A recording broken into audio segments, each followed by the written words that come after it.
ठीक है भाई। आज का जो प्रैक्टिकल है जो केसीएल का है, और केसीएल से शुरू करने से पहले हम आप लोगों को सभी को गुड मॉर्निंग। ठीक है, और आप इस चैनल पे नए हो तो आप इस चैनल को सब्सक्राइबर और लाइक और शेयर जरूर करो। ठीक है, तो हम क्या करते हैं, आज का प्रैक्टिकल हमारे पास है केसीएल का। तो सबसे पहले केसीएल का बारे में समझना है कि केसीएल होता क्या है। ठीक है, तो केसीएल किसे कहते हैं, क्योंकि केसीएल का मतलब यहाँ पे है कि किरचॉफ का करंट का नियम। एक होता है हमारे पास केवीएल का नियम, यानी किरचॉफ का वोल्टेज का नियम। ठीक है, तो केसीएल का मतलब होता क्या है, यहाँ पे परिभाषा हम बात करें कि किसी सर्किट में यानी किसी परिपथ में आने वाली धारा तथा उस बिंदु से जाने वाली धाराओं के बीजगणितीय योग के शून्य के बराबर होता है। यही तो होता है ना।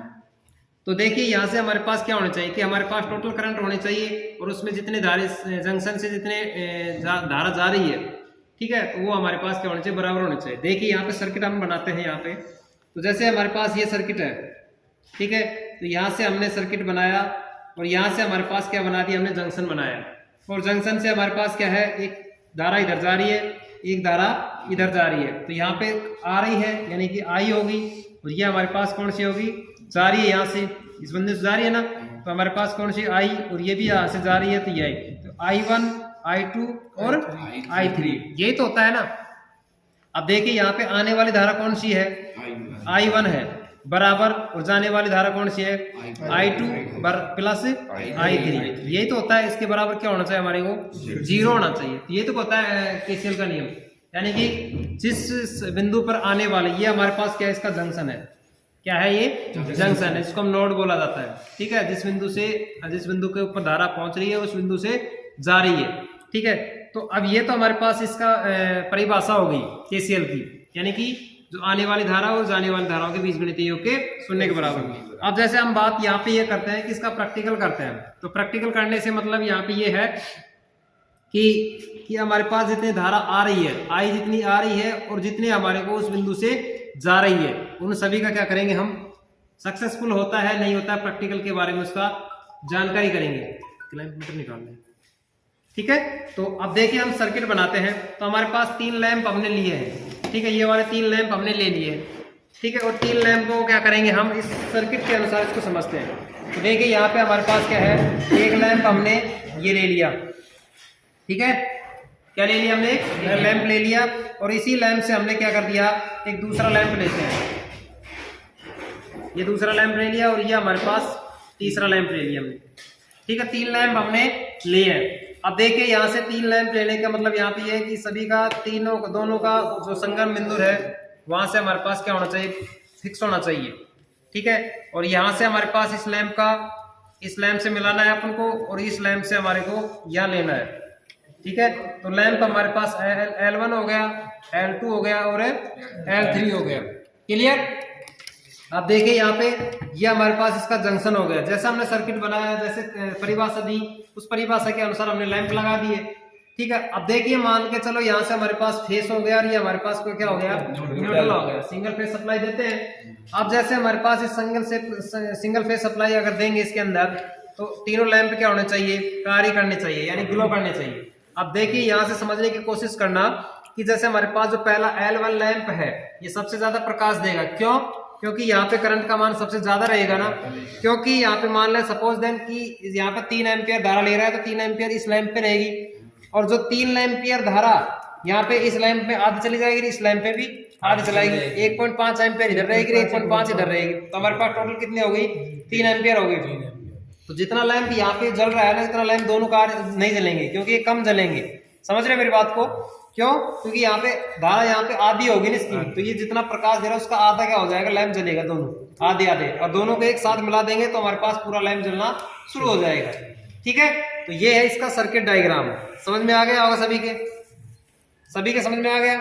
तो अब देखते हैं हम इस सर्किट के अनुसार ही क्या करते हैं, इसका प्रैक्टिकल करते हैं कि ये कार्य करता है या नहीं करता है। ठीक है, तो देखिए हम सबसे पहले से चीज और ध्यान दो इस पे, क्योंकि ये जो केसीएल का जो नियम होता है ना, वो हमेशा किस सिद्धांत पे काम करता है, आवेश संरक्षण के सिद्धांत पर।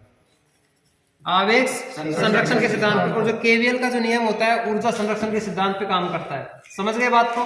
तो ये आवेश संरक्षण का सिद्धांत पे ही काम करता है, इसी वजह से, क्योंकि धारा क्या हो जाती है, बढ़ जाती है।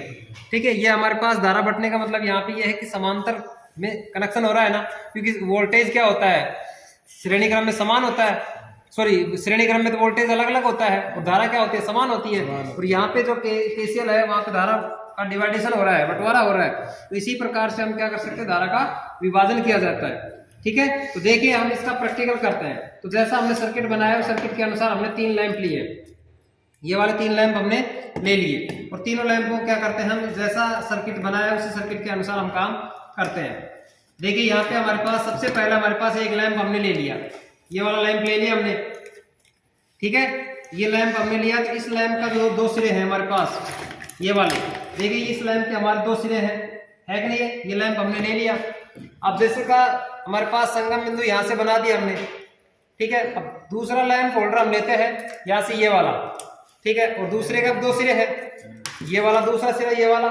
ठीक है, इसका पहला सिरा हमने ये ले लिया, और दूसरा पहले लैंप का ये सिरा हमने उठा दिया ना, ये वाला यहाँ से मिला दिया इसको। और जैसे मिलाने के बाद में हमारे पास इस लैंप होल्डर का जो एक सिरा बच गया, ये बचा है कि नहीं बचा, इस बच रहा है, तो आप कहाँ दे इसको, हमारे पास क्या है, दूसरा लैंप होल्डर लेते हैं और उसके सिरे से क्या कर देंगे, इसको कनेक्ट करेंगे। ये हमने क्या कर दिया, इसको कनेक्ट करते हैं।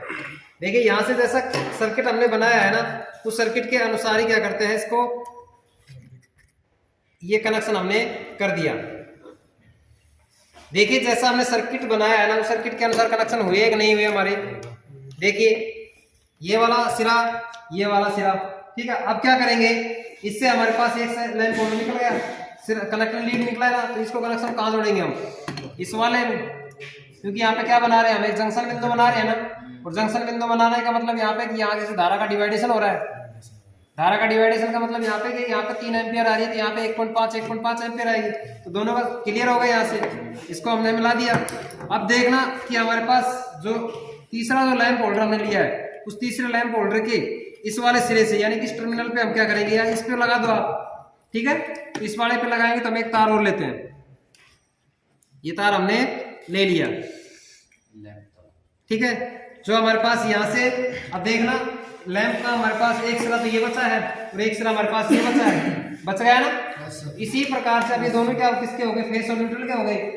और फेस और न्यूट्रल के होने के बाद में धारा का डिवाइडेशन होने का होगा, तो ये लैंप कितना चलता है और ये लैंप कितने कितने चलते हैं, तो हमारे पास सप्लाई के देख के लगाते हैं हम।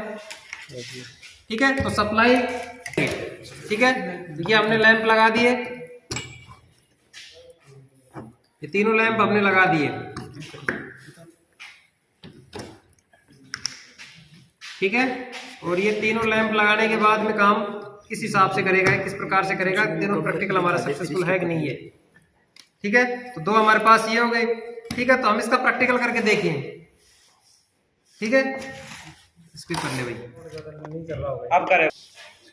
तो ठीक है भाई, जो हमने जैसा सर्किट किया है, बनाया है, उस सर्किट के अनुसार हमने कनेक्शन कर दिए।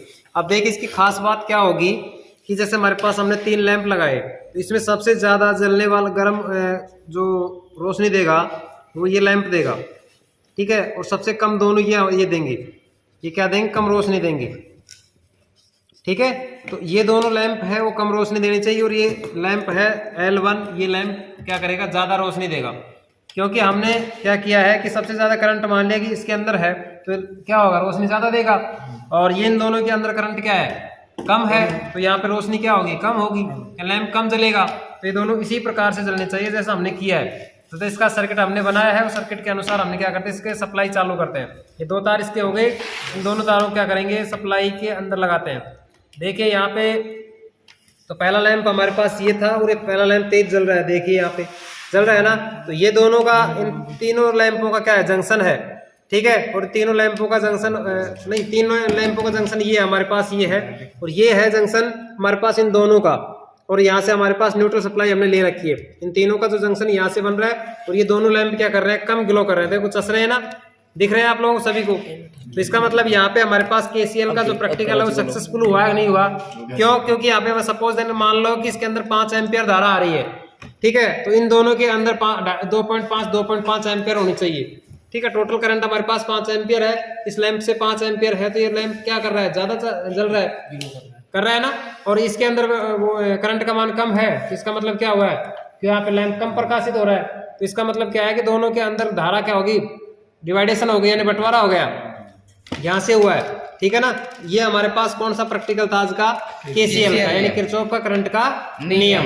तो हमारे जैसा हमने प्रैक्टिकल सर्किट डायग्राम बनाया, उस सर्किट डायग्राम के अनुसार हमने ये प्रैक्टिकल सक्सेसफुल किया है। ठीक है ना। मतलब आपने हर चीज का मेजर कर लिया है कि भाई एक लैंप तेज जलना चाहिए और दोनों क्या होने चाहिए, कम प्रकाशित होने चाहिए। तो हम इसी प्रकार के क्या करते रहेंगे, वीडियो अपलोड करते रहेंगे आपको। ठीक है। तो आप किसी भी प्रकार के अगर डाउट हो तो आप अपने कमेंट बॉक्स में डालिए। ठीक है। तो अगर कुछ आपका जो सजेशन होगा वो सजेशन आप डालोगे, उस हिसाब से उसका इम्प्रूवमेंट अलग से और करेंगे। ठीक है ना। तो वीडियो को अगर आप लोग नए हो तो इस चैनल के ऊपर, तो चैनल को क्या करें, सब्सक्राइब करें और बेल आइकन को दबाएं, ताकि आपको इस बेल आइकन को दबाने से जो भी हमारे पास जो ITI की जो सूचना है वो आप लोगों तक पहुंच जाए, और जो भी वीडियो अपलोड करें वो आप तक पहुंच जाए। ठीक है। और ITI की एक सूचना हमारे पास है कि जो छात्रवृत्ति का जो फॉर्म भरे जा रहे हैं, उस छात्रवृत्ति के फॉर्म की लास्ट डेट 31 जनवरी हो गई है। ठीक है ना। तो अपना फॉर्म भर सकते हो आराम से। ठीक है ना। जल्द से जल्द अपना फॉर्म कंप्लीट करें।